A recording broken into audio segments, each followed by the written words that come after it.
अस्सलाम वालेकुम, welcome back to guys. आप देख रहे हैं मोंटेसरी टीचिंग चैनल। मेरे चैनल को सब्सक्राइब करें, लाइक करें, शेयर करें, कमेंट करें। आज हम बात करेंगे बच्चों की ऑब्जर्वेशन के बारे में, जो उनकी शुरू की 10 सालों की ऑब्जर्वेशन होती है। बच्चों की ऑब्जर्वेशन अपने घर के माहौल से शुरू होती है, क्योंकि बच्चों की पहली दरसगाह उनके वालिदैन होते हैं। और बच्चे जो घर में सीखते हैं वही वो देख रहे होते हैं, जो बड़ों को करते देखते हैं वही वो खुद अप्लाई करने की कोशिश करते हैं।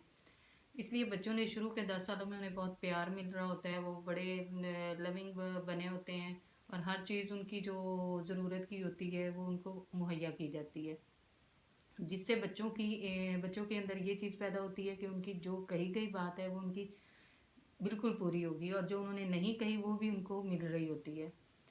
ये चीज़ जो है, ये चीज़ बच्चे की शख्सियत में बहुत शुरू के सालों में बहुत पॉजिटिव असर करती है, लेकिन यही चीज़ आइंदा आने वाले सालों में उसके लिए नेगेटिविटी में भी शामिल हो जाती है, कि उसकी हर चीज़ उसको मिल रही होती है। दूसरी ऑब्जर्वेशन उसकी होती है जब वो स्कूल में उसका एडमिशन करवाया जाता है, तो वो स्कूल में ऑब्जर्व करता है, स्कूल में अपने क्लास फेलोज़ को ऑब्जर्व करता है कि उसके साथ बैठ रहे होते हैं, उसे ग्रुपिंग में बैठने का पता चलता है।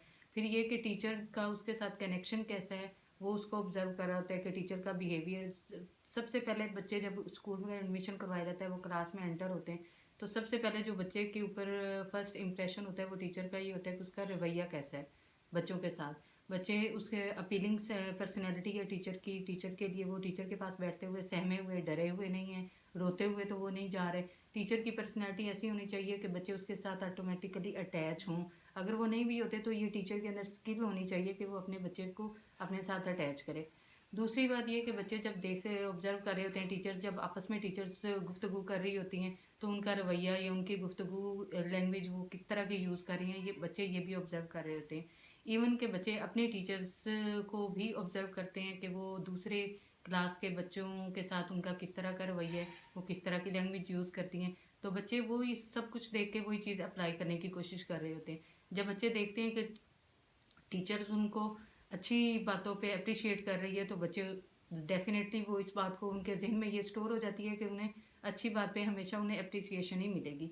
लेकिन बच्चे को जब हम किसी गलती पर उन्हें डांट रहे होते हैं या उनको नेगेटिव कमेंट्स कर रहे होते हैं, तो बच्चे ये चीज़ को भी बहुत डीपली महसूस करते हैं। बच्चे ये समझते हैं कि अगर उनको उनकी ये गलती उनके लिए एक मनफी उन पे असर डाल रही होती है, वो ये देखते हैं कि इसमें हमारी इंसल्ट हो रही है, तो वो ये चीज़ को भी कैच करते हैं, और इस तरह वो बजाय उसके गलती से सीखने के उनके अंदर वो नेगेटिविटी जो है वो ज़्यादा असर करती है। वो सीखने की अमल की बजाय बिल्कुल वो खामोश हो जाते हैं, और उनका यही होता है कि अगर हमसे गलती हो गई तो हमें डांट पड़ेगी या हमें नेगेटिव कमेंट्स करेंगे। इस डर की वजह से वो कोई अपना भी काम वो आगे कंटिन्यू नहीं कर पाते। इसलिए बच्चों की ऑब्जर्वेशन में नेगेटिव और पॉजिटिव जो कमेंट्स होते हैं वो बहुत इंपॉर्टेंट होते हैं। बच्चे को हमेशा उनकी गलती पर भी उन्हें नेगेटिव कमेंट्स कभी भी मत करें, बल्कि उनको समझा कर उनको पॉजिटिव लाइन की तरफ लेके आएँ। बल्कि उनको ये कभी भी महसूस ना होने दें कि उनके साथ डिसरिस्पेक्ट हो रही है उनकी, या उनकी रिस्पेक्ट नहीं हो रही। बच्चे की कभी भी सेल्फ रिस्पेक्ट जो है, वो ईगो जो है वो कभी भी हर्ट ना करें किसी भी एज में। फिर ही बच्चे वो है बेहतर तरीके से सीख पाते हैं। ये तो है बच्चों की ऑब्जर्वेशन। अब नेक्स्ट पार्ट में हम मोंटेसरी मेथड को डिस्कस करेंगे। मेरे चैनल को सब्सक्राइब करें, लाइक करें और कमेंट करें। Thank you. अल्लाह हाफ़िज़।